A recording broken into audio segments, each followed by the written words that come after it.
काफिले की हमजा शहबाज के हल्फ से मुतालिक फैसले के खिलाफ intra court appeal. Lahore high court का फैसला आइन और कानून के खिलाफ है। इंट्रा कोर्ट अपील दायर की गई है। हाई कोर्ट की जानिब से हल्फ की मियाद मुकर्रर करना सदर और गवर्नर के ओहदे की तौहीन है।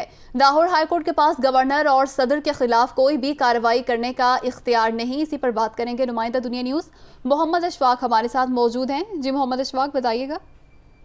जी बिल्कुल, लाहौर हाई कोर्ट में पाकिस्तान तहरीक इंसाफ और मुस्लिम लीग काफ के अरकान असम्बली की जानिब से इंट्रा कोर्ट अपील फाइल कर दी गई है और ये कहा गया है कि लाहौर हाई कोर्ट के सिंगल बेंच के उस फैसले को कलअदम करार दिया जाए जिसमें लाहौर हाई कोर्ट ने हमजा शहबाज के हल्फ से मुतल्लिक गवर्नर पंजाब और सदर पाकिस्तान की बुनियादी तहरीक की हैं।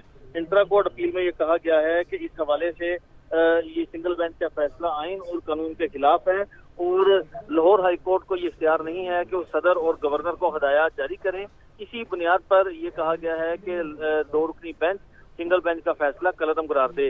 ये intra court appeal Lahore high court में दायर हो चुकी है और अभी तक रजिस्ट्रार ऑफिस ने इस अपील को समाअत के लिए मुकर्रर नहीं किया। जी मोहम्मद अशफाक, बहुत शुक्रिया, आपने तफसीलात से आगाह किया।